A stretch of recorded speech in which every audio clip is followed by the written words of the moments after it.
Assalamualaikum warahmatullahi wabarakatuh. Perkenalkan, nama saya Taufik Jaya dengan stambuk 150 2020 0051. Pada kesempatan kali ini saya akan membahas materi tentang farmakoterapi infeksi mengenai penyakit HIV/AIDS dan terapinya.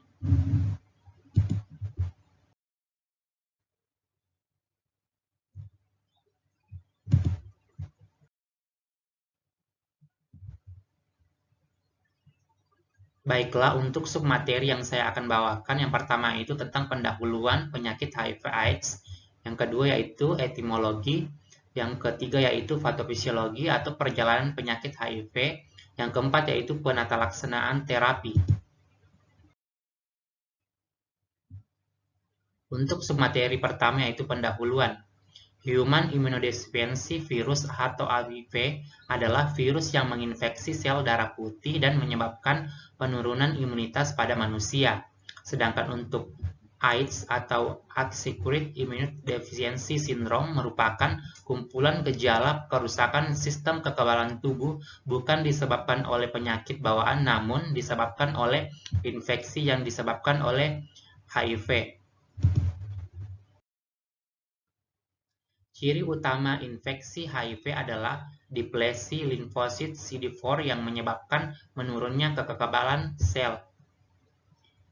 HIV adalah retrovirus RNA yang menginfeksi limfosit CD4, makrofag, dan sel-sel dendrit atau dendritik, di mana infeksi yang menyerang sel-sel sistem kekebalan tubuh dan sejumlah besar abnormalitas imunologik atau baik aktivitas imun dan imunosupresi.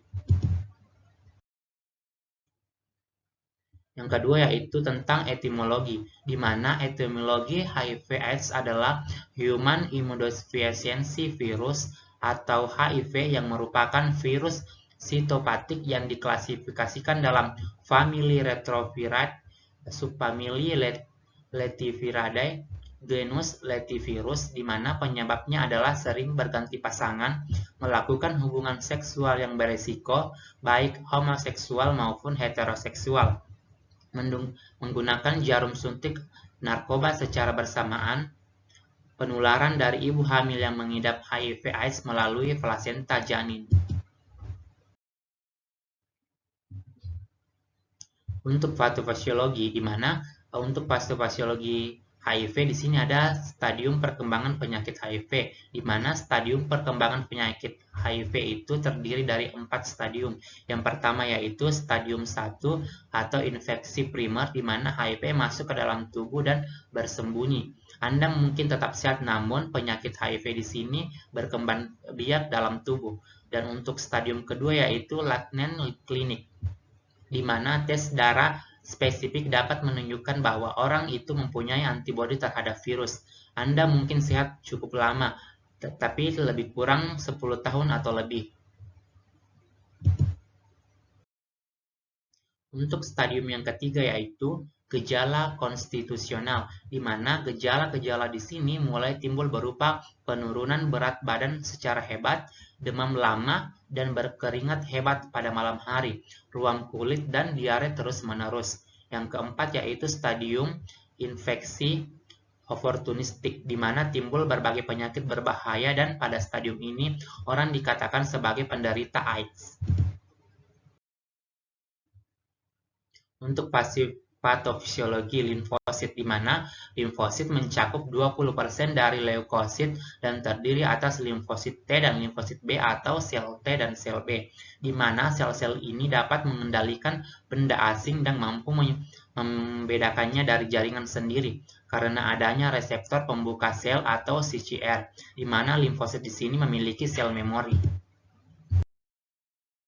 Untuk limfosit T atau sel T memiliki TCR atau thymus cell receptor, di mana sel T di sini berfungsi membantu sel B dalam memproduksi antibodi, mengenal dan menghancurkan sel yang terinfeksi virus, mengaktifkan makrofag dan mengontrol sistem imun, di mana limfosit T atau sel T di sini terdiri atas sel TH atau T helper, TS atau T suppressor, TDTH atau T-Delevit type hypersensitivity, Dan yang keempat itu ada TC atau sel T sitotoksik dan limfosit naive atau Virg.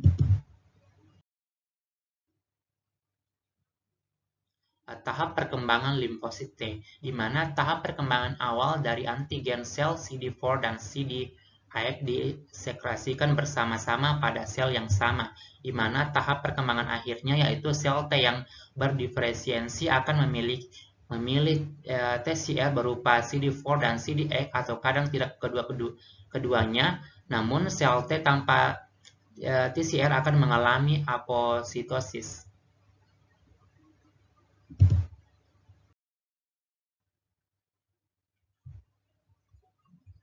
Untuk penata laksanaan terapi, di mana di sini ada 4 golongan obat yang digunakan untuk terapi HIV/AIDS, di mana untuk golongan obat yang pertama yaitu tentang inhibitor transkrip balik nukleosida, di mana di sini ada obat sidofidin, didonosin, sitofudin, salsitobin, lamivudin, abacavir. Untuk yang pertama yaitu penata laksanaan dari sidofidin, di mana bentuk aktifnya adalah sidofudin trifosfat, dibentuk secara intraseluler oleh enzim timidin kinase, timidilat kinase, dan nukleosida fosfat kinase. Di mana obat sidofidin ini merupakan inhibitor dari kompetitif dari RT dan menyebabkan pemutusan rantai asam nukleat, di mana mampu menekan aktivitas RNase H, mengalami fosfase effect, di mana atau pada glukuronidase, di mana memiliki eliminasi melalui ginjal 20% di bentuk awalnya. Untuk dosis pemberian secara oral terdiri dari 300 mg untuk 12H, 200 mg untuk 8H, di mana efek samping yang dapat ditimbulkan yaitu anemia dan neutropenia nyata, sakit kepala, insomnia, dan mual atau kurang nyata.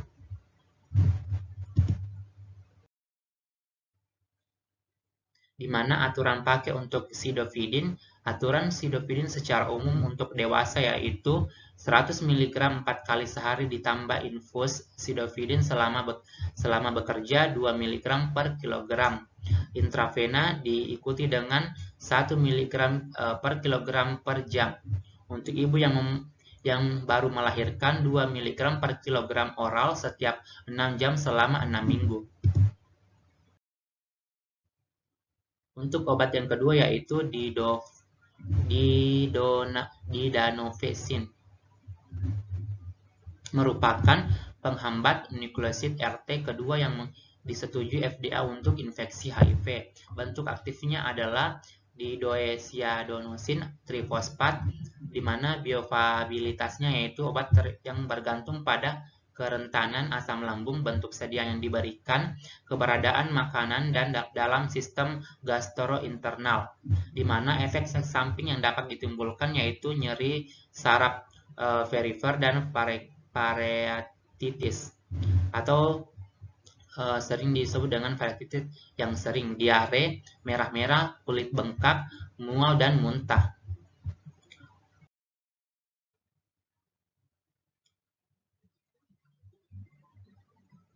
Untuk obat salbutamina, di mana analog sistetik dari nukleosida 2-deoksistidin, bentuk aktifnya adalah DDC trifosfat, di mana menghambat RT atau polimerisasi DNA viral dengan berlaku sebagai analog substrat alami yang dibutuhkan untuk sintesis DNA viral, di mana dosis pemberian secara oral itu 0,75 mg untuk 8H atau 8 hari.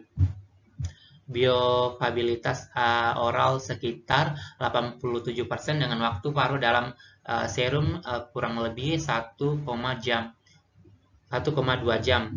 di mana dia eliminasi melalui ginjal. Efek samping yang dapat ditimbulkan yaitu sering nyeri saraf perifer, ruam demam, bisul, dan esophageal abscessus ulceraris, yang pada pankreatitis dan kardiomiopati.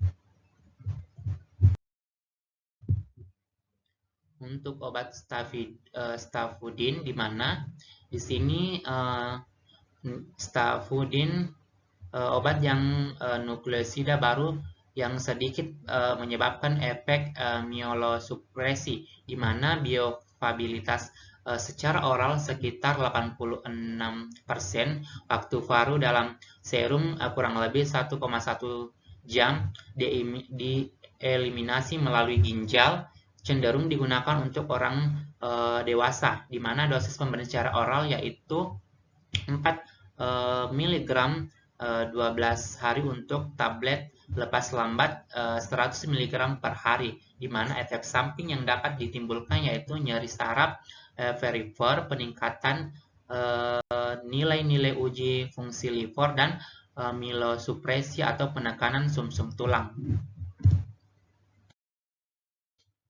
Yang kedua yaitu golongan inhibitor transkrip balik non-nukleosida, di mana di sini terdiri dari 3 obat yaitu nevirapin, delavudin, dan efavirenz. Untuk obat nevirapin berdifusi ke dalam sel dan berikatan pada transkriptase balik yang berdekatan dengan daerah katalis, di mana peristiwa ini menginduksi perubahan konformasi dan mengakibatkan inaktivasi enzim tersebut.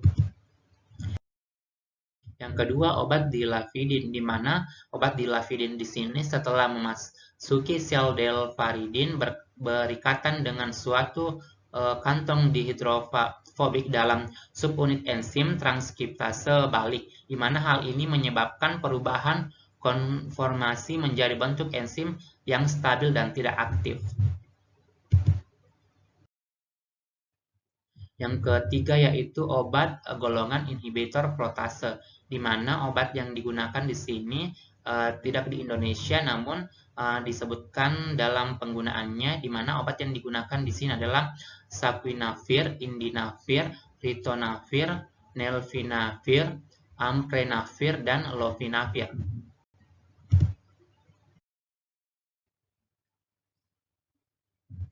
Untuk obat sukainavir, di mana protease HIV memecah poliprotein virus, di mana menjadi enzim aktif dan protein-protein berikatan secara reversibel dengan sisi aktif protease HIV, di mana sukainavir ini mencegah pemrosesan polipeptida dan pematangan virus selanjutnya, sehingga menghasilkan partikel virus yang tidak dewasa dan non-efektif. Yang kedua itu indifavir, di mana berikatan secara reversibel pada sisi aktif protease HIV, di mana mencegah pemrosesan polipeptidase virus sehingga menghasilkan partikel virus yang tidak dewasa dan non-efektif.